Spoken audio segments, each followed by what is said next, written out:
Coaches and Quarrels.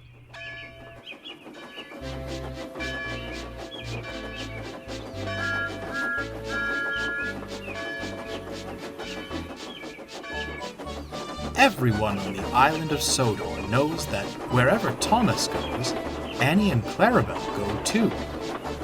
The three friends are inseparable. They love running up and down the branch line, singing songs to each other, and wouldn't trade it for anything.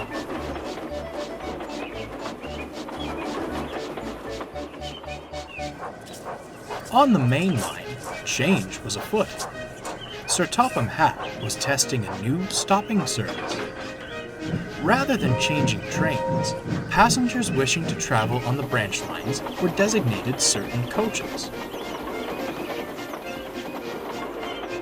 At the junction, the coaches were uncoupled and added to the branch line train. The passengers enjoyed the convenience. Thomas, meanwhile, enjoyed the attention. It's only natural the fat controller would give me more responsibility, he boasted to Henry one day.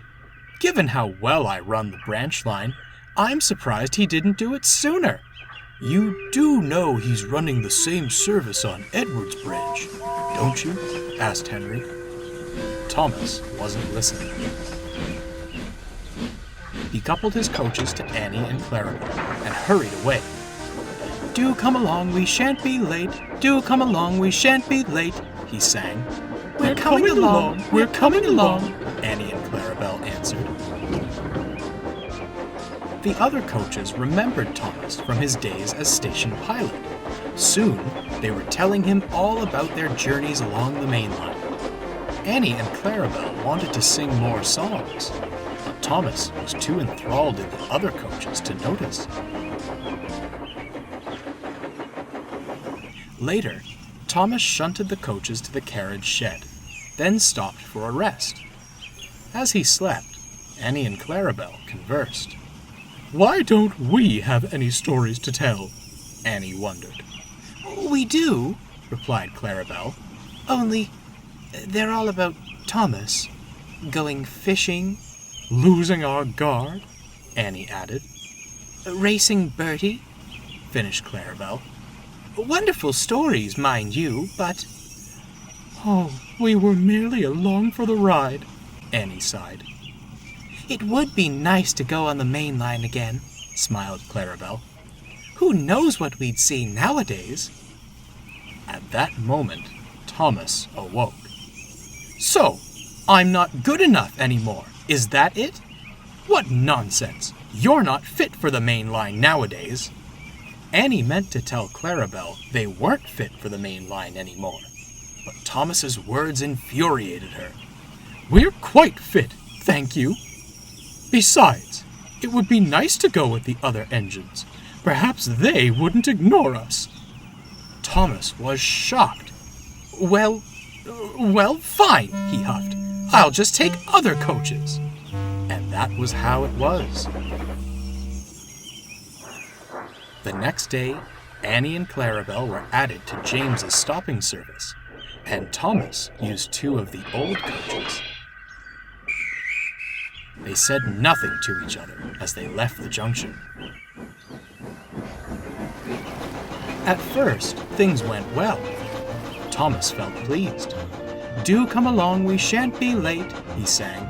Do come along, we shan't... We won't be late, grumbled the first coach, if you focus on the line and stop that wretched singing.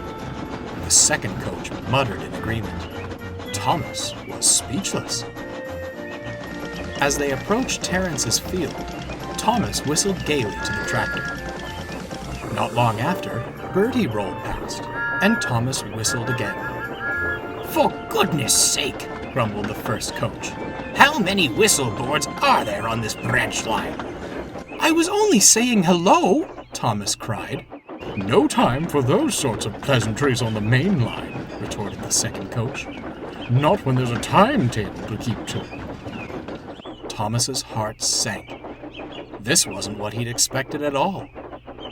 He was miserable for the rest of the day. He didn't want to admit it, but he missed Annie and Clarabelle dreadfully. At the end of the day, Thomas was at the junction with his last train.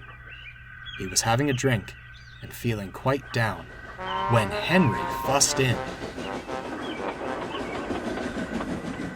"Well, Thomas, you wanted more responsibility?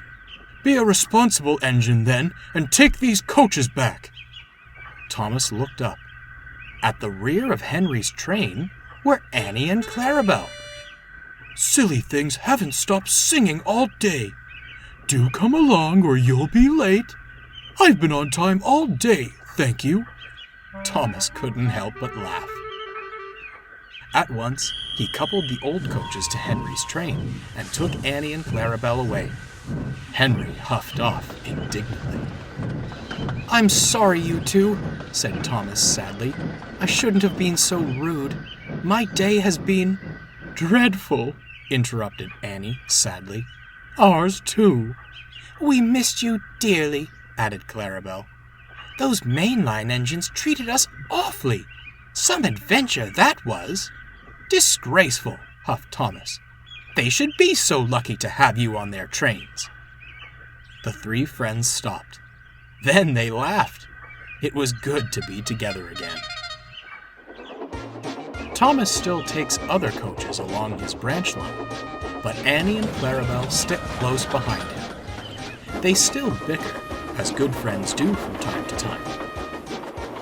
From that day on, however, there was no talk of leaving for the main line. Annie and Clarabelle concluded that the only story they wanted to tell was that of their peaceful little branch line.